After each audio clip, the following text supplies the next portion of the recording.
Good morning, everybody, and welcome to Living Astrology with Janet Hickox. It's time to grab your cup of coffee or your tea.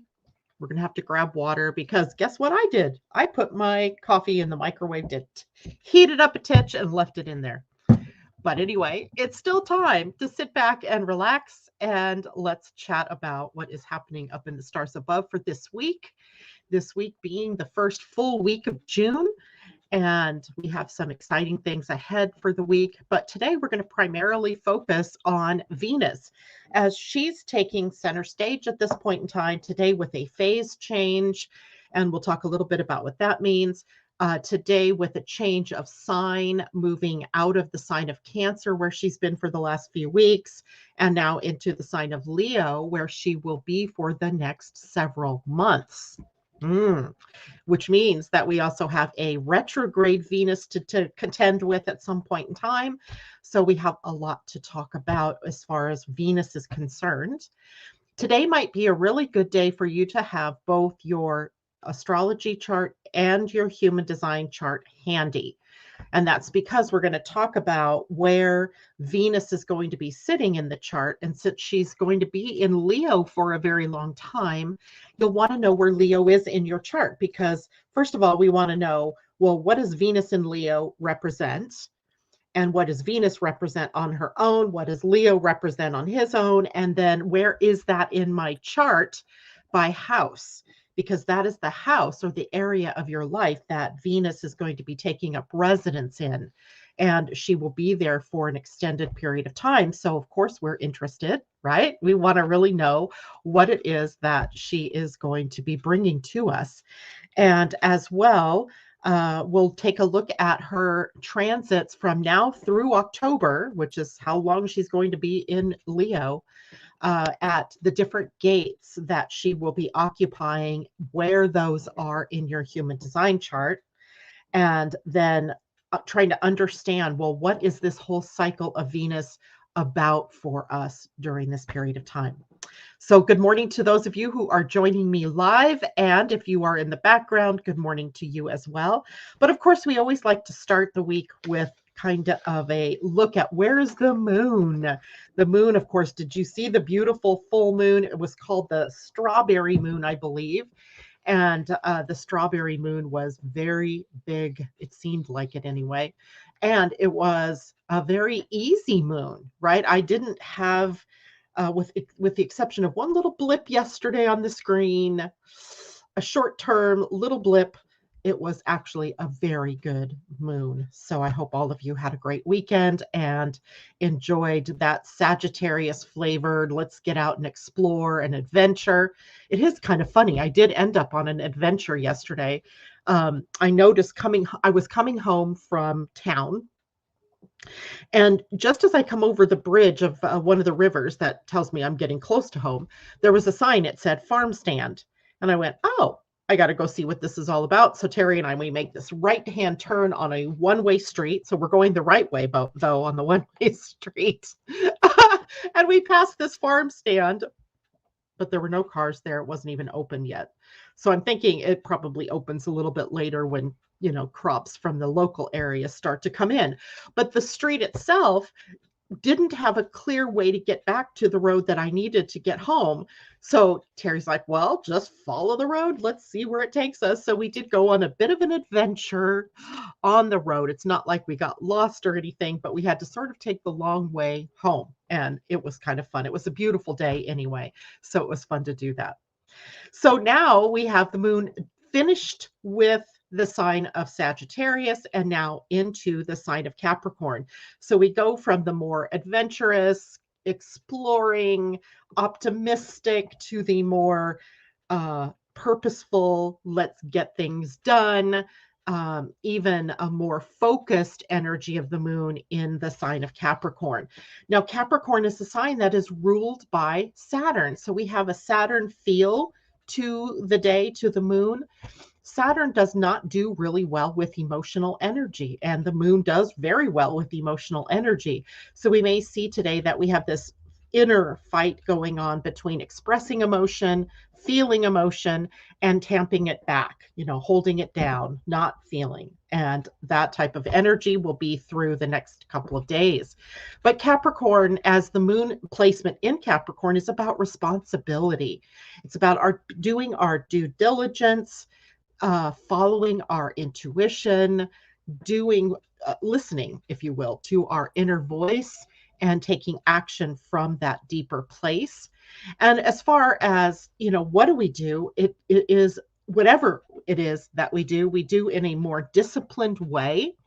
And there's success markers here because Capricorn ruled by Saturn isn't always drudgery and, hard work and no fun. It is actually reward and success when we've done the work, right? When you do your work or when you pay attention, then we have this possibility for success. There's a respect here, respect for oneself, as well as respect for others, respect for the processes of getting to where you want to go. In other words, if you're trying to build something, you can't just skip putting the nails in and use glue, right? That isn't probably going to help. If you needed nails, then you got to use nails.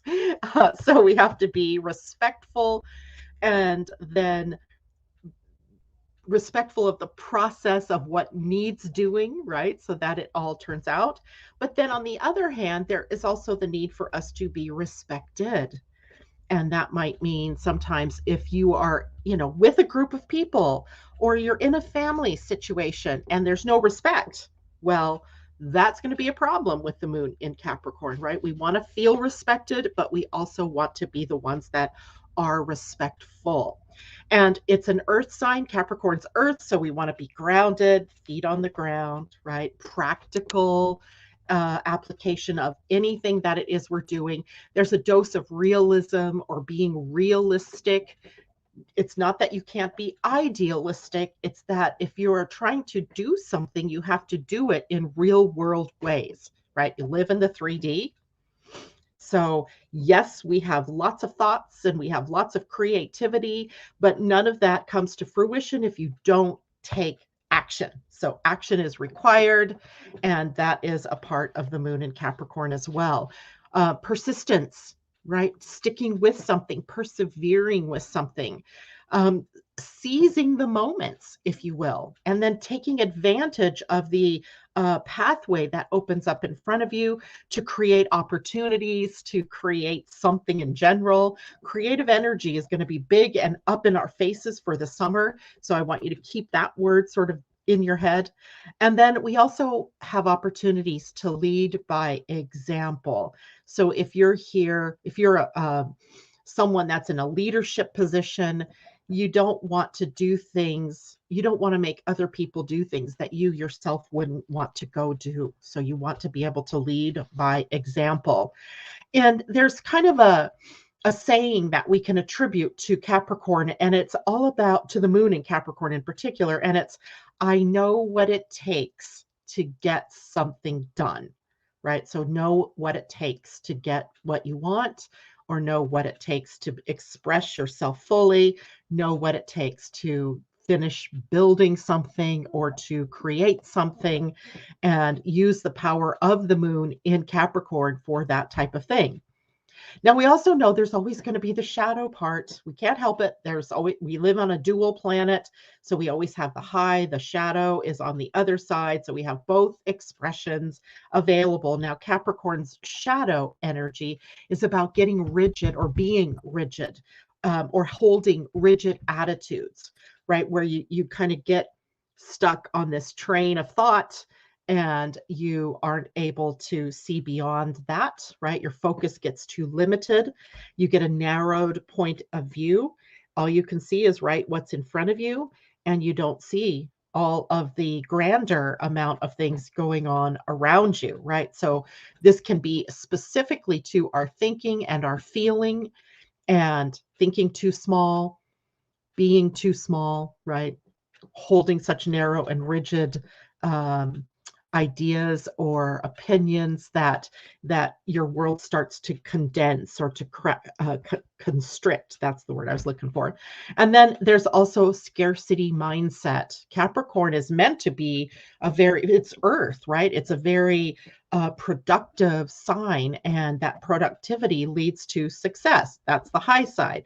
But often then there can be fears that are governing the whole process, and whatever intention that you put into a project when you start it is the energy that is imbued through the whole project.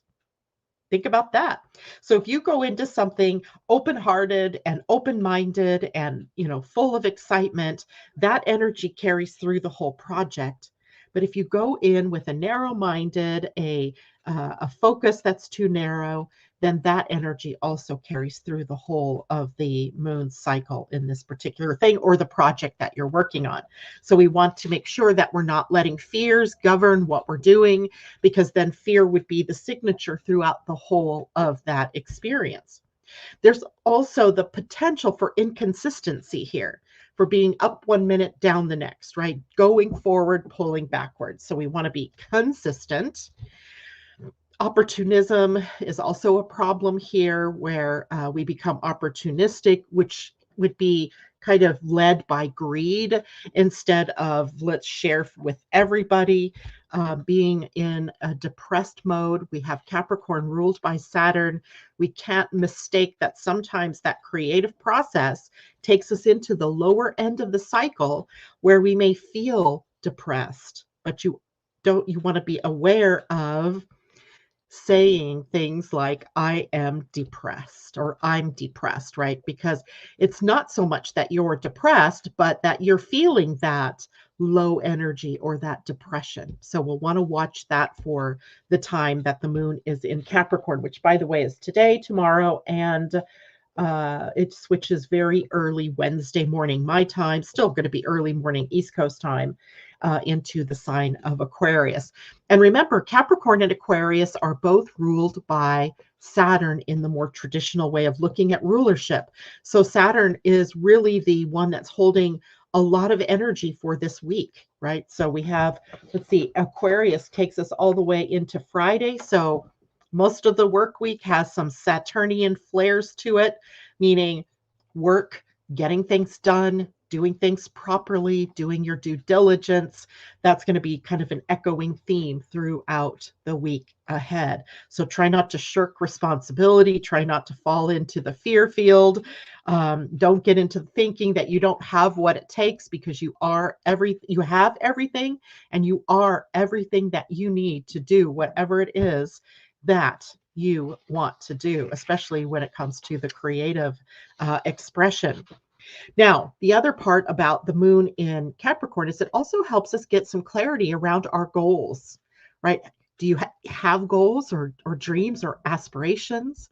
If not, this is the time, right? The moon gives us this opportunity to be clear about our goals, to be resourceful in the way that we go about getting things done, and how we have the opportunities to overcome any of the things that have been holding us back.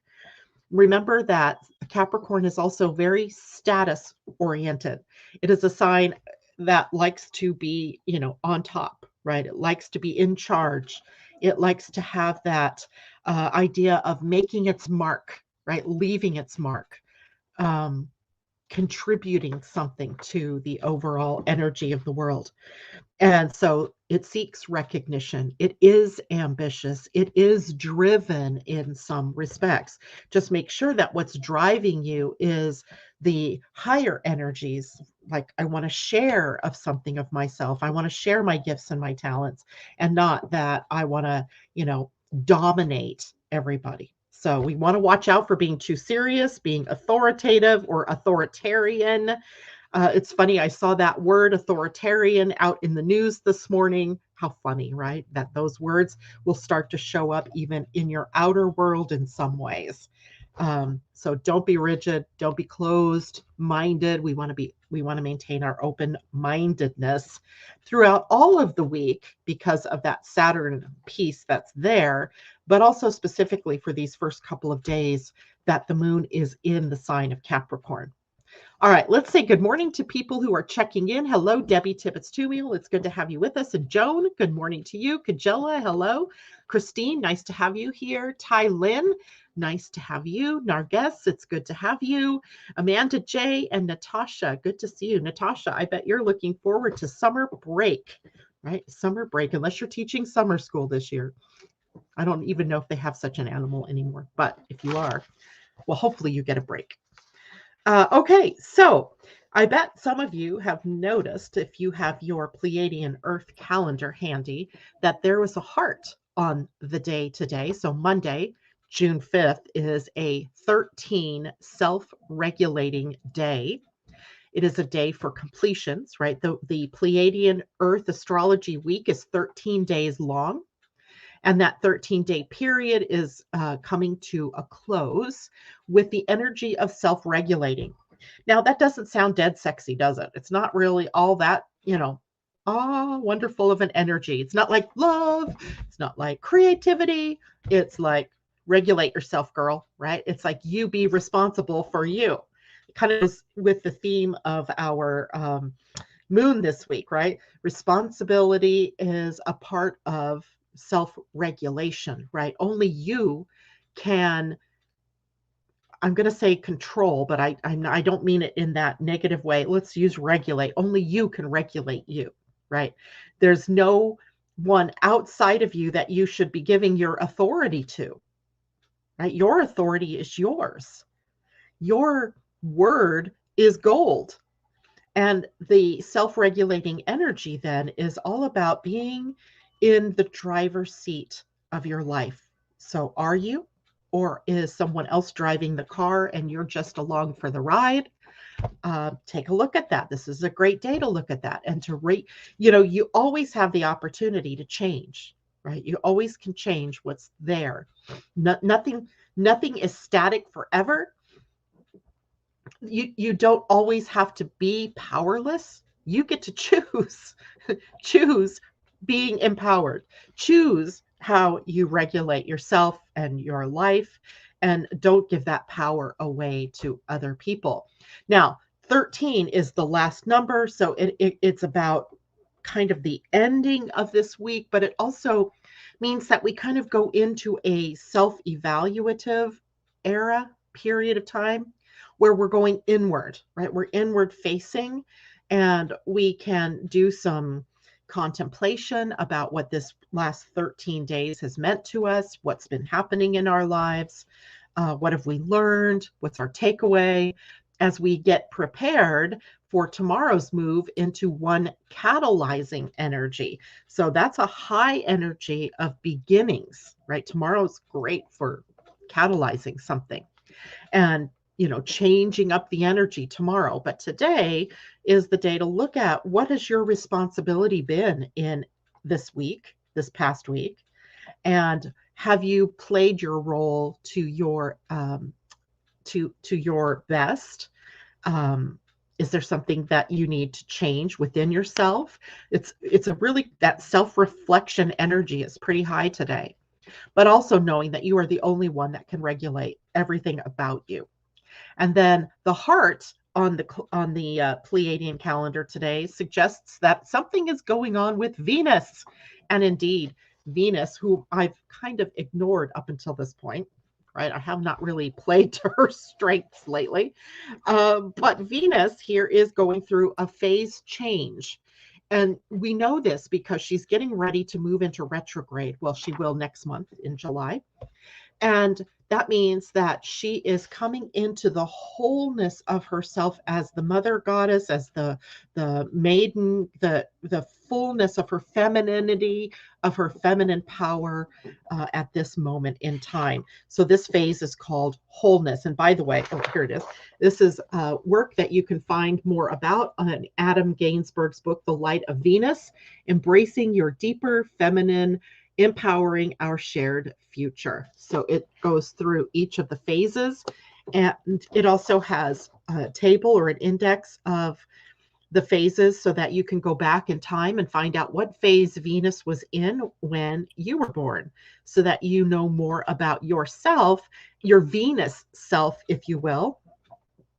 And that book is really good at talking about that. But also in the Pleiadian Earth Energy book, oh, here it is, Pleiadian-Earth Astrology by Pia Orlean and Colin Baird Smith, there's also some really good information about the Venus cycle as seen through the Pleiadian Earth Energy calendar. But she also bases a lot of her wisdom in things that the research that Adam Gainsberg had done, and someone else too, whose name escapes me, but if I remember it, I'll shout it out.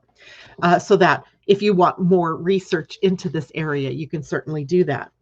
Now, wholeness, she is here in this phase for 50 days. So just in case you wanted to know how long it was between now and July 22nd, we have 50 days, 50 days until July 22. And that will be the day that Venus turns into retrograde. That will be the day that she moves out of wholeness and into completion.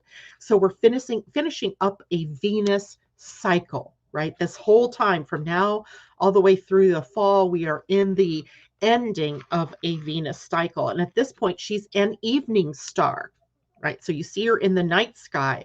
I noticed last night how bright she was at first. And she's in the, oh, I don't even know what direction that is. Must be southwestern sky. And she was so bright at first, I thought she was an airplane, but she wasn't moving. She's a star, or she's a planet, but she is reflecting a lot of sun's light, because at this point she is the furthest away from the sun. She's closer to Earth. So the light of the sun through Venus is being reflected to us in a very bright way here on our planet. This is her cycle of maximum brightness.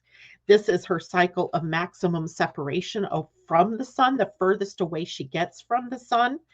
And during this time, for us mere mortals here on the planet, this is the time for us to actualize all of the potential for us to share of our personal creativity with the world in a way, in a path of service and a path to uplift the world. So we're bringing it, actualizing, right? Bringing it into actuality, making the act real, right? Bringing it into reality and sharing that. First of all, we have to know we have all of this potential, all of this Venus potential. And then we have to be able to bring it into reality and to share it then with the world, is what it is that we are here to do with that energy. Okay. With our gifts, with our talents. Okay. Now, that's the cycle of Venus at this moment. But Venus today steps into the sign of Leo. And she is in Leo from June 5th today all the way through October 8th.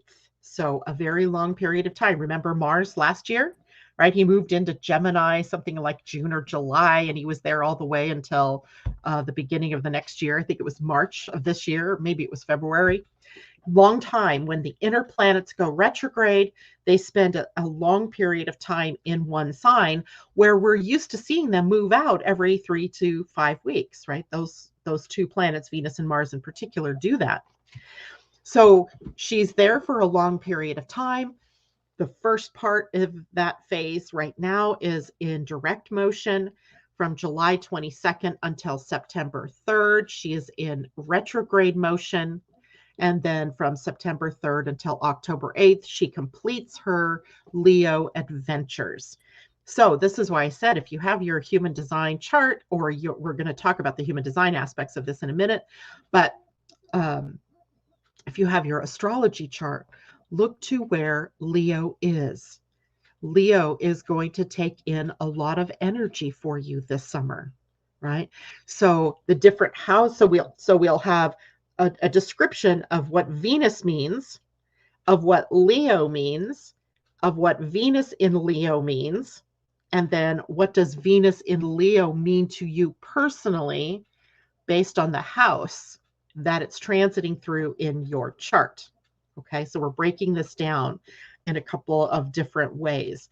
So in the biggest general expression of Venus energy in Leo. It's all about beauty. It's about generosity and love and romance and feeling special. And it's a time where Venus is actually, she's feeling pretty good in this sign, but she's also seeking the center of attention. So those Venus aspects of ourselves want to be noticed, want to be loved, want to be admired, right? So it pulls us out into the world to share of those parts of ourselves. We want to share beauty. We want to share all of that fun stuff, right? That the things that make us feel good, the things that we can do to make other people feel good, right? And on top of that, Leo himself, Leo is a sign, the only sign ruled by the sun in our astrology, which is kind of weird, don't you think? We have dual Mercury roles, we have dual Venus roles, we have, dual Pluto roles, Saturn roles, but we don't have one for the sun. The sun takes up only one sign, and that sign is Leo. So we have all of the creativity and passion and the self-expression of Leo energy in play as well. Now, remember too that Leo is the path of the individual, right? Leo, the opposite sign of Leo is Aquarius. Aquarius is the sign of the group or the network or the community. But Leo is the individual. So it's the individual path of self-expression. It's the individual path of expressing yourself or being a part of the group, right? But in your own unique and special way. Does that make sense to everybody?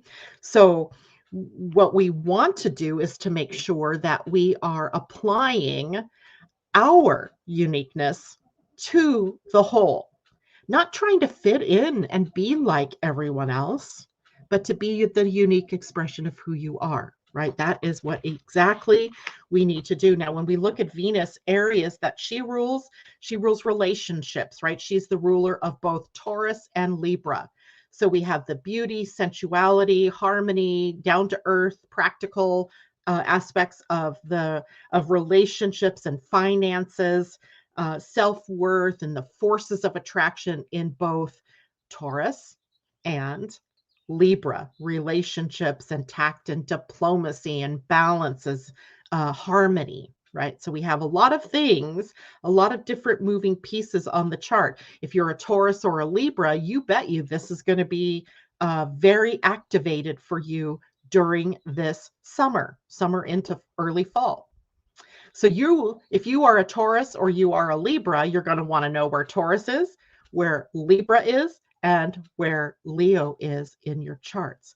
The rest of us will be impacted too. If you are a Sagittarian, a Leo, or what's the other fire sign? Sagittarius, Leo, and Aries, you are also going to have little fires lit under you.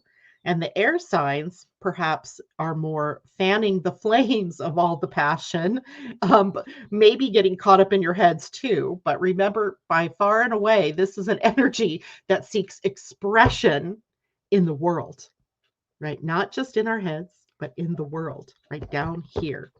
So Venus, relationships, finances, self-worth, but she's also a magnetic attractor.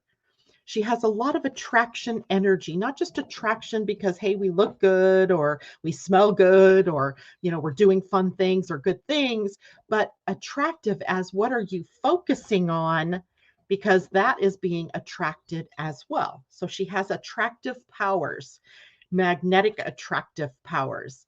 So we'll want to be careful too about what it is that we're focusing on during this period of time, because if we're focusing on what we don't want, we are just as likely to get more of that, as opposed to getting what we truly wanted.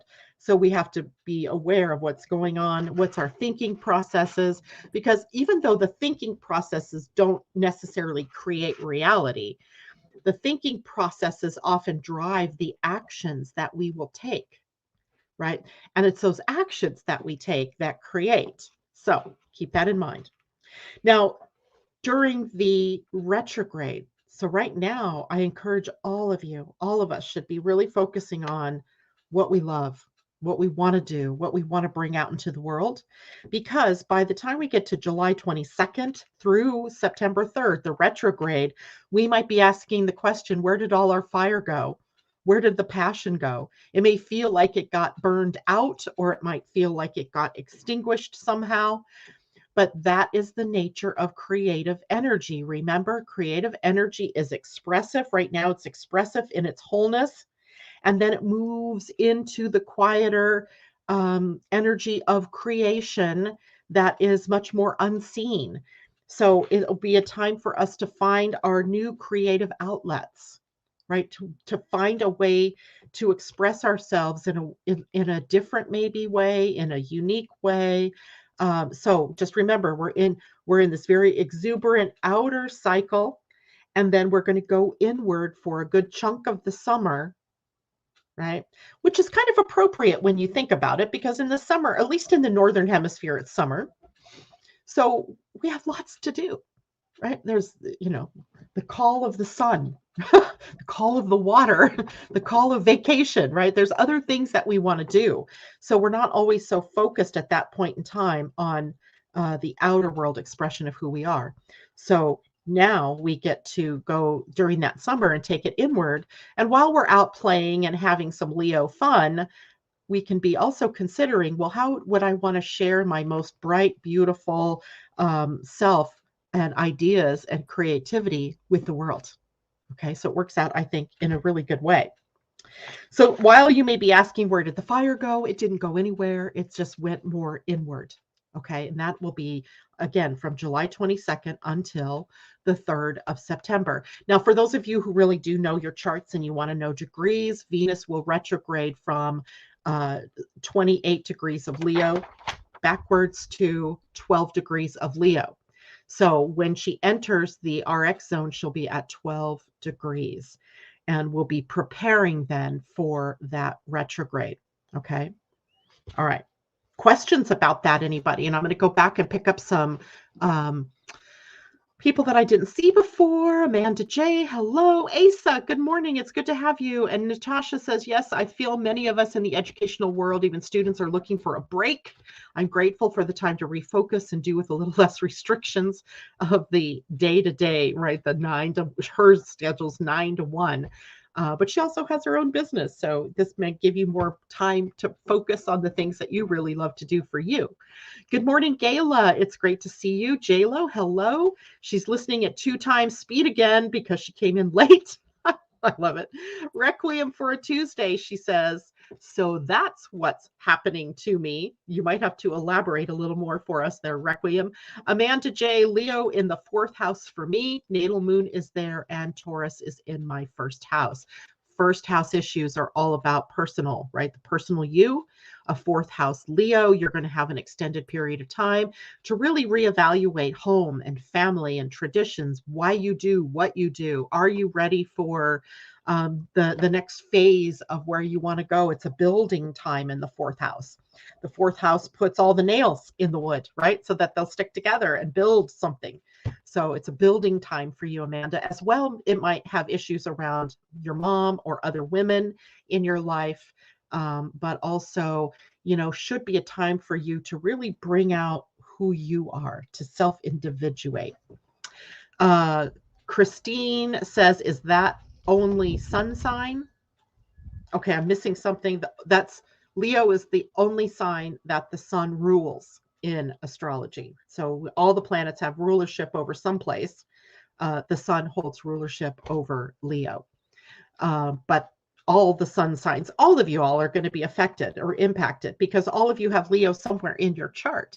You may not be a Leo. You may not have any planets in Leo. For me, I have 5 things going on in Leo. So that Venus retrograde is going to be picking up some speed and hitting me in some very powerful ways. I also want you to remember that Mars is also in Leo right now. Right now, today, he is sitting, where are you? You are sitting he's at 911, 911. That's funny. That's where Mars is sitting. So, tomorrow or later today, let's see, Venus actually moves in to Leo at well, 6:47 a.m. my time. So we already have, so I pulled this chart before that point, and she was at 29:59 at the time I put the chart up at 6:44 a.m.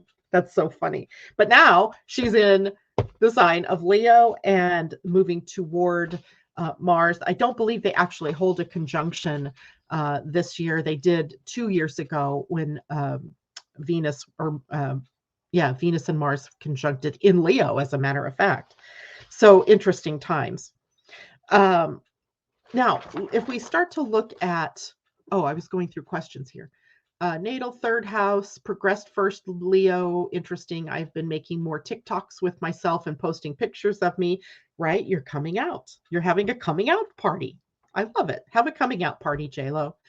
A friend of mine one time married herself. We actually went to her wedding.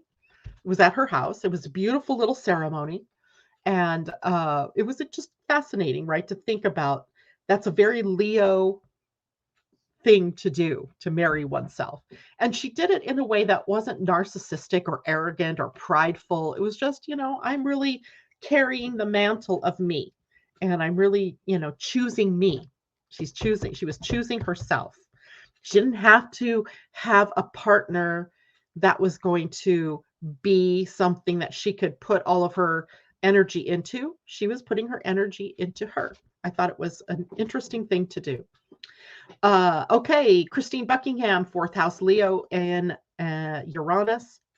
I have Uranus also in Leo. I have Mars in Leo. I have my North Node in Leo. I have my Black Moon Lilith in Leo.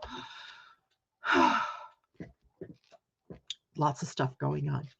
Christine, you're going to be sort of like Amanda with the fourth house Leo Venus. It's going to be more about how do I build my safety net? How do I shore my own self up, my foundation, my roots, and how do I, build for what comes next, right? How do I build for that?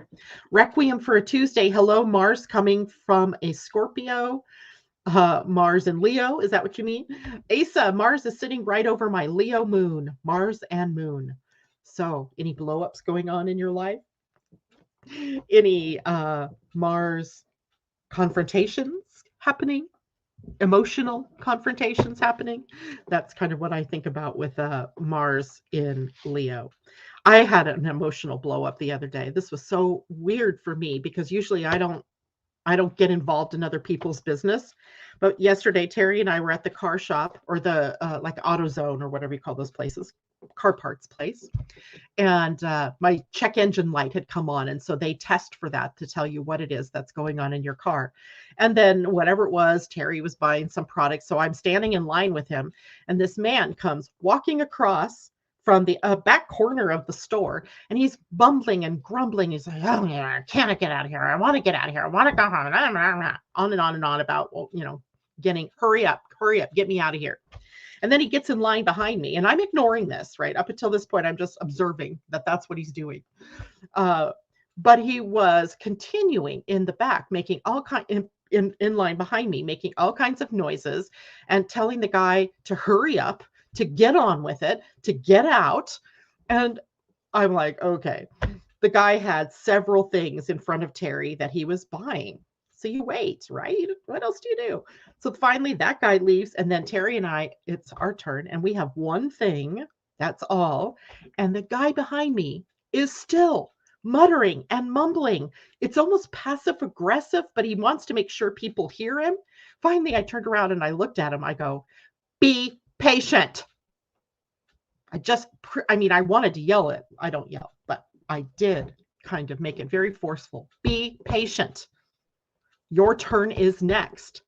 And then when he walked out after us, I was waiting for Terry to put whatever he was putting in the car. He's still mumbling, saying the F word as he's crossing the parking lot and all. I finally realized he must be having a mental breakdown or something, because he continued to do this. So I wasted my total energy in even engaging with him, because he never engaged back. He just looked at me like I'd grown two heads. But it was this energy that just bubbled out. I couldn't help myself. It just went out. And anyway, that was The only blip on my screen. Remember back in the beginning, I said there was only one blip on my weekend screen, and it was that man. And I gave way too much power and time away to that interaction for my own good. But that's the kind of thing that happens when Mars is in Leo. It's like suddenly that grrr comes out, right? The claws, and then backs off, right? Backs off. All right. So let's see. Asa, LOL. Yep, exactly. Christine says, laugh out loud. It was pretty funny. It was funny because it was sort of out of character for me. Usually I would just be like rolling my eyes and go, okay, yeah, well, he's having a bad day. But nope, not this time. I had to open my big mouth and insert foot. It was only later when I was thinking, oh, maybe he's having a bad day. And then I laughed hysterically. You guys, this is so bad. As he was pulling out of the parking lot, I heard the train horns.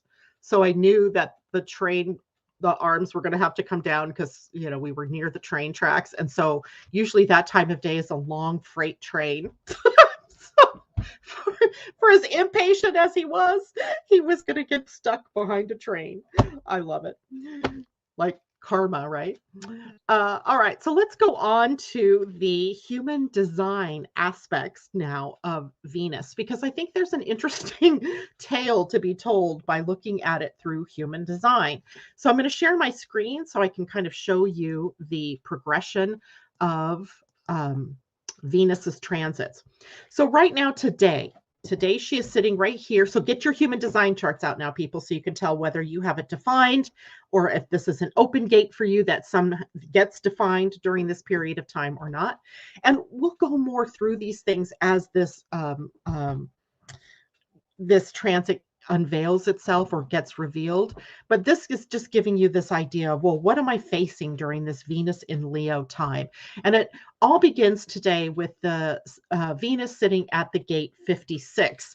Now, gate 56 is a gate on the throat center. It's a storytelling gate. Wow, I've told a couple of stories here this morning, haven't I?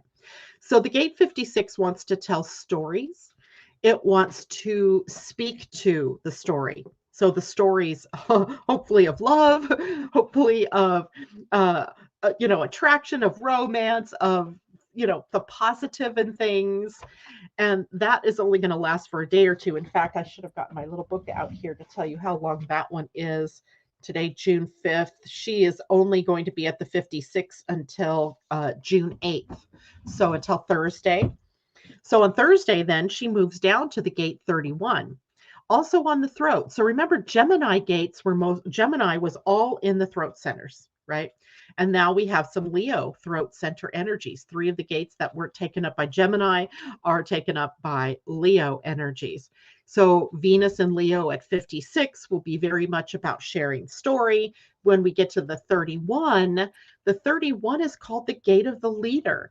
This is where we come into our own as leaders in the world. Now, that doesn't mean that everybody has to go be the leader of a group or a family or a community or the country. Not like that's not what I'm talking about here necessarily, although that can be part of the experience.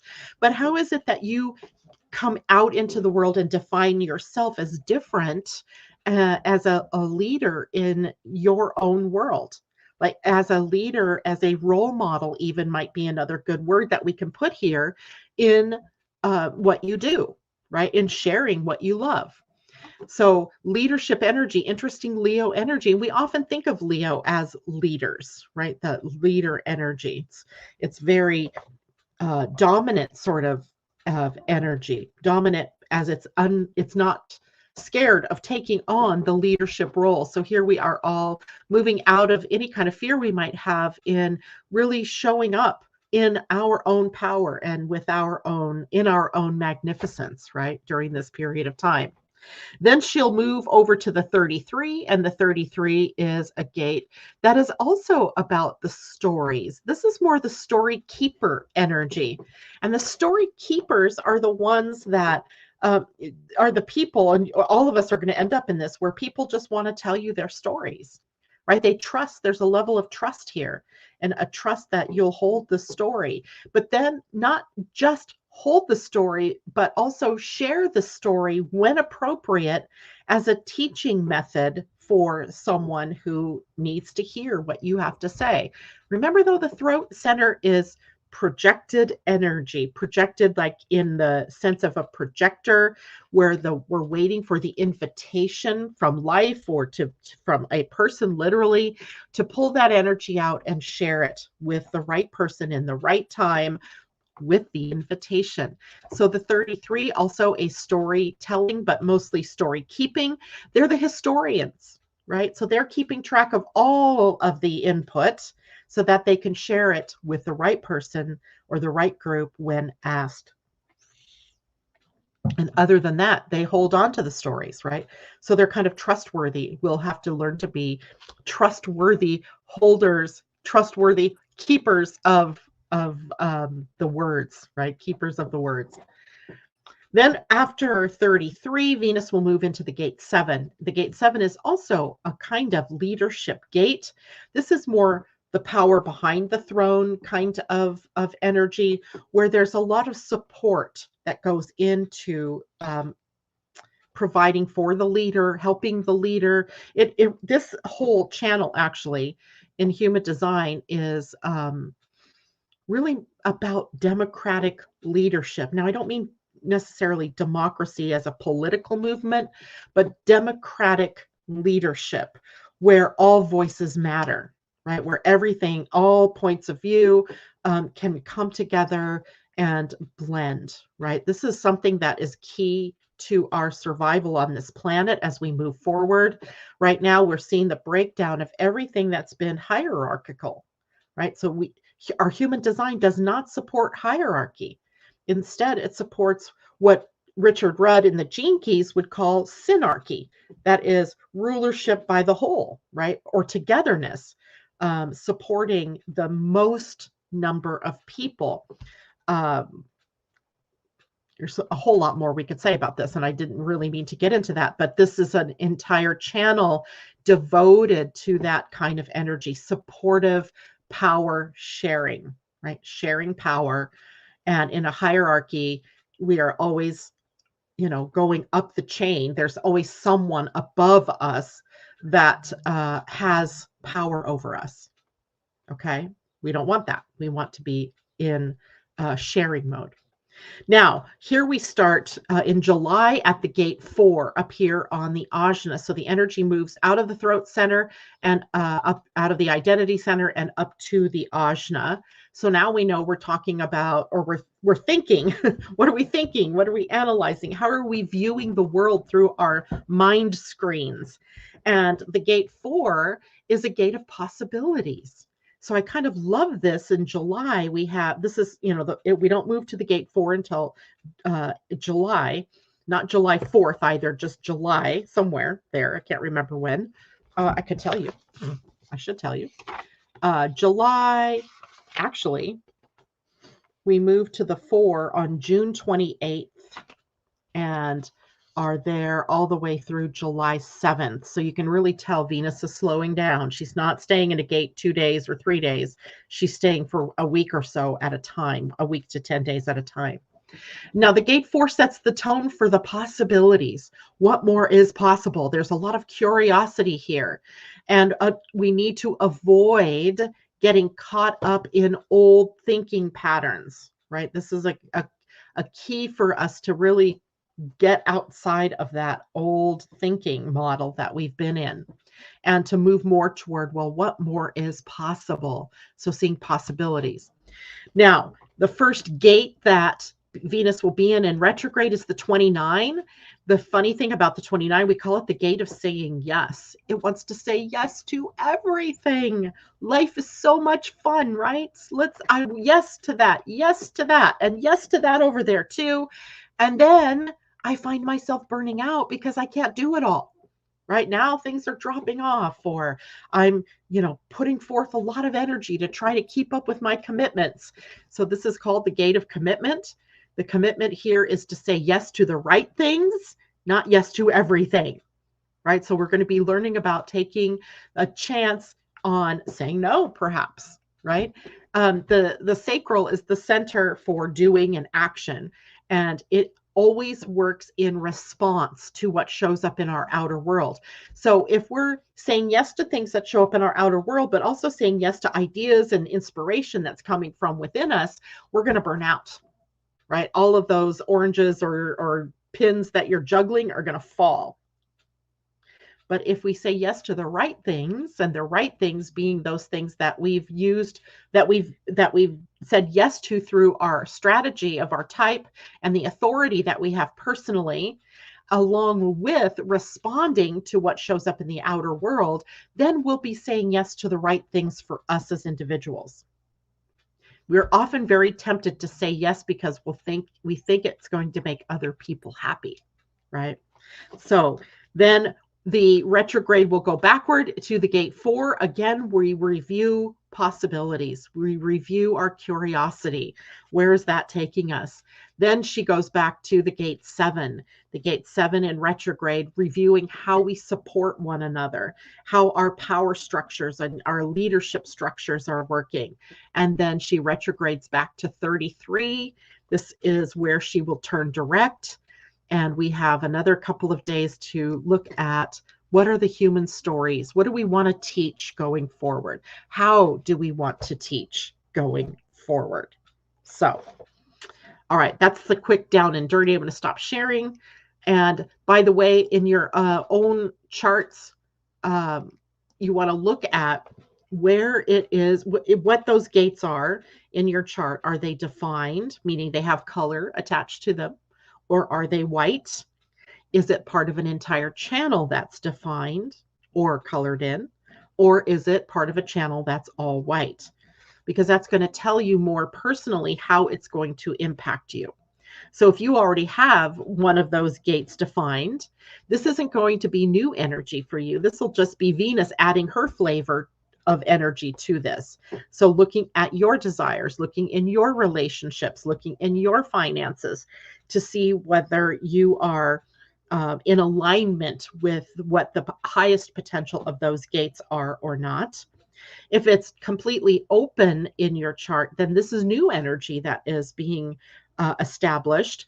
If you have it open, you have inconsistent energy, let's say, to saying yes, right?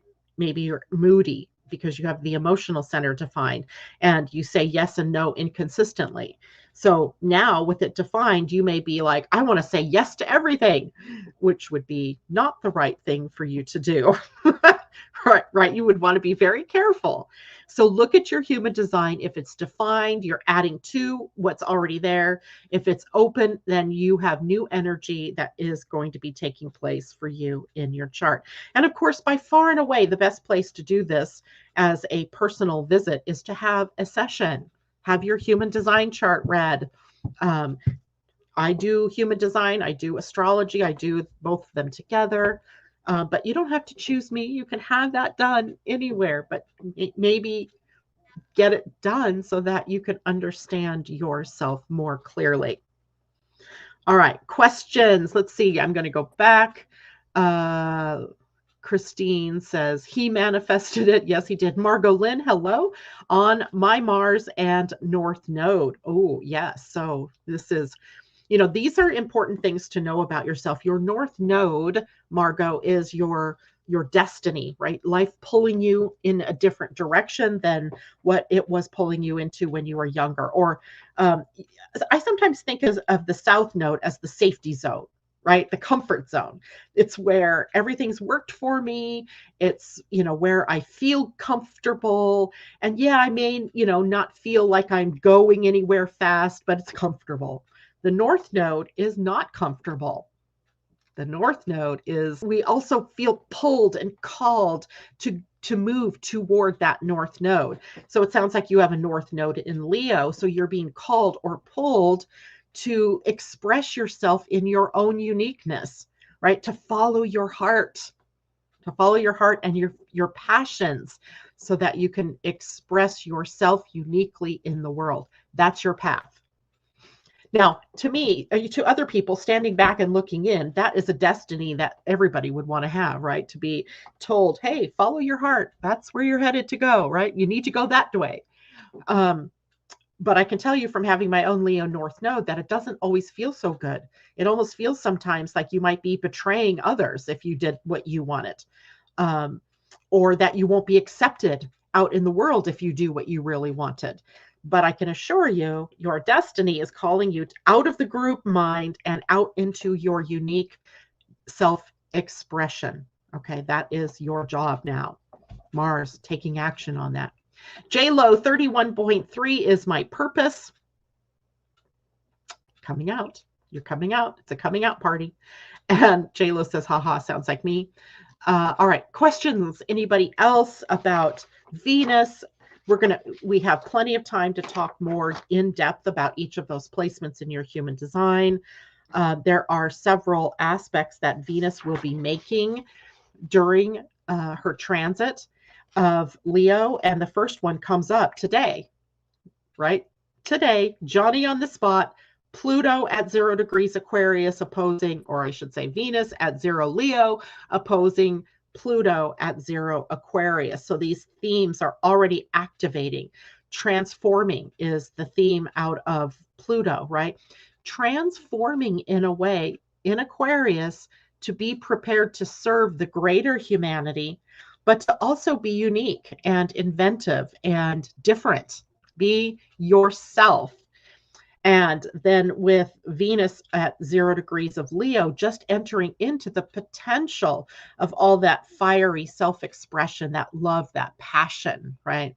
That is just waiting for us to express in the world.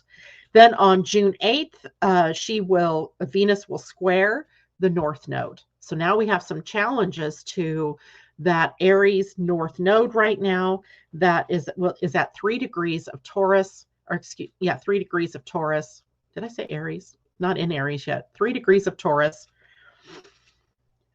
So all of us will be kind of pressed to be, or challenged to find our uniqueness, to find our voices, to find our self-expression, to find what is supportive for us, right? That we want to share with the world. Remember, the bigger theme is the potential for us to uplift the world through sharing our gifts and our talents with the world, as a path of service, if you will, but service meaning as a way to uplift, not as a way to, take and be undermined yourself, right?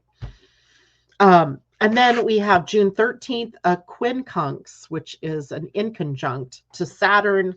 We may find that we have to do some dancing around, some adjusting to be able to rearrange our lives a bit in order to align with our highest heart's calling. So keep that in mind. And at the end of the month of June, we have a trine from Venus to Chiron. Lots of healing potential here, right? Healing the heart, healing the identity, healing the soul in a way that really puts you on the path to being your true and authentic self. So June through the lens of Venus is very empowering, very much, calling us out into the wider expression of us individually, right? So, all right. Let's do a couple of cards for the week ahead. We didn't even really talk about anything else for the week, but we also have Pluto in retrograde moving backward into Capricorn this week. We also have Venus opposing, well, that's today, Venus opposing Pluto. Then we also have Mercury in a sextile to Neptune. So we also have some highly spiritual energy, maybe some highly intuitive energy. So the gift this week might be in our intuition, but also in the action steps that we take to really come to our hearts. There's that. Okay, so let's pull a dragon and a Pleiadian wisdom. So let's pull the dragon first. Since dragons really represent passion, right? That's fire energy. I think it's a good choice for us to be able to see, well, what's maybe some of the wisdom from the cosmos, and what we get. Oh my God, I cannot tell you how fantastic this is. Can you guys see this? I pulled a fire dragon. A fire dragon. And it says underneath it, burns up the lower energies around you. You are safe and protected. Be determined and inspired. Clear your soul pathway. Fire dragon. I swear, you guys, I really don't make this up. It just happens. So let's read more about the fire dragon. Fire, page 22. Oh, I like that. Double numbers, 22. All right.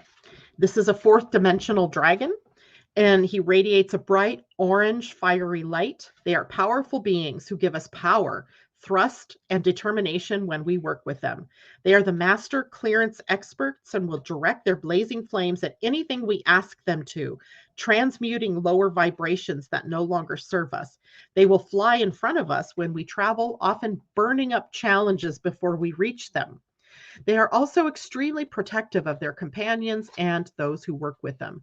They will light up our friends and roar at those who undermine us. Here's your guidance for the fire dragon. If you have received this card, it is time to invite the fire dragons to burn up any circumstances in your life that are not serving you. Call on them to delve deep into your childhood or past lives to release you from the past so that your future can shine. They have the ability and power to travel along the timeline of your soul journey, clearing, healing, and transmuting as they do so. They are happy to do this while you sleep if you ask them. Ask them to clear and light up the path in front of you each day. Then relax and trust that all is as it should be. These orange dragons have huge open hearts and love to keep you safe by creating a fiery wall of protection around you or your home and your family. So remember to ask them to do so. Call on them to light you up in their flames and breathe inspiration into you. You may be amazed at the positive and courageous way you start to deal with people and situations. Fire dragon. Literally fire we've been talking about, and then we get a fire dragon. I love it. Okay, let's do a Pleiadian. Let's see here. The Pleiadian cards are a little more gentle, maybe. We'll see. We'll see what element we get here. And we get, look at who you need to be rather than what you need to do. We got the very first card. The first card is number 1, healing being. Healing our being. There we go. That's a beautiful card. All right, so now, see what I did with the book. 1, healing. So it says, to heal completely includes healing all old concepts, all old judgments, and all old beliefs that no longer serve you. The first step for healing is to look at who you need to be rather than what you need to do in your life or the outer world. That makes sense. The physical world is a manifestation of thought energy, so your thoughts need to be consistently of a higher vibration to change a lower vibrational imbalance or dis-ease. The old you must drop away before you can move into healing whatever might be out of balance. Remember that you are a divine spark of light, which gives you the power to heal anything within you. Universal energy 1 is initiating energy. Begin working on yourself by releasing whatever is out of balance and no longer serves your overall health. Right? There we go. Look at who you need to be rather than what you need to do. That's a great message for us for the week. All right. That is it for me today, guys. I will see you on Friday. Have a great week. Much love.